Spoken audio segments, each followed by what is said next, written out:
Welcome to FFN with all of the latest weather and stories. Today's weather update, we are seeing a large storm front heading for Maine. With heavy snowfall and high-speed winds, we advise you to stay indoors.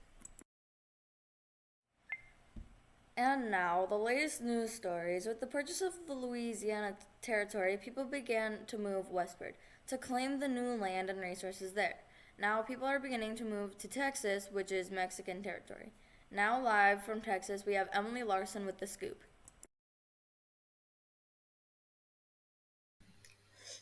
I'm Emily Larson. In the years since the U.S. purchased the Louisiana Territory, the expansion westward has grown, with people now traveling into Texas. This expansion is just another phase of Manifest Destiny. It fits with the idea that America should span from coast to coast, and the belief was also one of the reasons people pushed west, which led to the settlement of Texas. Since Texas was still Spanish territory, Stephen Austin, the founder and leader of the Texas colony, established an agreement with the Spanish to start a colony there in 1821. But then Mexico gained its freedom from Spain. With the power switch in Mexico, Austin had to make a new agreement with the government, and after almost a year, it was settled. May I ask about why Americans were in Texas in the first place? People are coming to Texas for many reasons. Some people wanted to start a new life. Others were escaping from the law. Even others craved riches. People might have also come for the valuable resources of Texas. What was so valuable about the land in Texas? The land in Texas was extremely rich and desirable.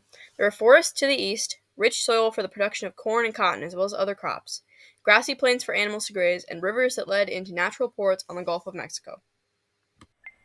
Thank you, Emily. Now we are starting to see conflict among the Americans and Mexicans. The Texans were unhappy with Mexican rule for a few reasons. Since all of the official documents were in Spanish, some couldn't read them. They were also unhappy that the Mexican government had outlawed slavery, and they resented following the laws of Mexico, for they were used to governing themselves. The Tejanos were unhappy because they believed that the Americans considered themselves superior and deserved privileges, and resented their hesitance to follow the law.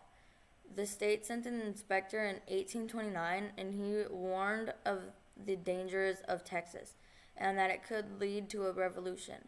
Because of it, Santa Anna cracked down on Texas. The arrest of Stephen Austin didn't help to ease tensions. Now we go live to Mexico, where we have an analytic specialist to explain what exactly is causing the bouts of rebellion and revolution in Texas. Well, things are getting heated here in Texas for a variety of reasons. Stephen Austin had been on his way to negotiate some freedoms to Santa Anna, but after agreeing to most of Austin's demands, the general was told of a letter he had wrote saying if they didn't do as he asked, he would stop supporting Mexico and support the rebellion. This caused Santa Anna to throw Austin in jail for a year, angering his people and bringing them to the point of rebellion.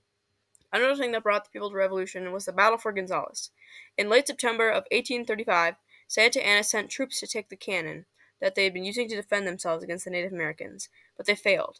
The iconic flag reading "Come and Take It" was hung on the cannon.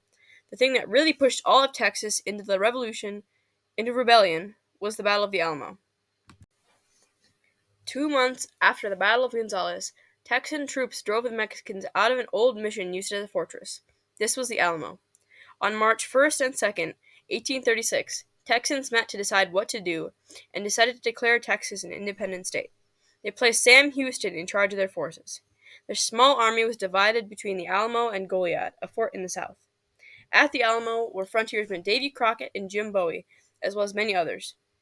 But on February 23rd, 1836, the Alamo was surrounded by Santa Anna's forces. The fight went on for 12 days. Juan Sagan was the leader of 25 Mexicans in support of the rebellion and was chosen to send a cry for help through the enemy lines. However, on the 13th day, the defenders of the Alamo ran out of bullets, and almost every Texan, save for 5, were killed. A sad tale. After the battle, the Texans fled east, gathering more and more supporters. The battle had showed them how hard they would have to fight to free Texas. Houston had doubled as they retreated. When Santa Anna's army caught up to them in April near the San Jacinto River, the Texans attacked the Mexican camp and slaughtered more than half of the army in just 18 minutes, forcing Santa Anna to sign a treaty that gave Texas its independence. The victory at San Jacinto led them to victory and freedom. Breaking news. 4 years after the Alamo, Santa Anna is holding a funeral for his leg. In a battle 2 years after the Alamo, the French army invaded Veracruz, Mexico. While defending the city, Santa Anna was badly wounded by a grape shot, and the doctors were forced to amputate the leg. But now he's parading it around the city in a coach. It was then reburied in a grand funeral. But soon after, when the public grew angry and rioted against him, it was dug up and dragged around the city. He was president a grand total of 11 times.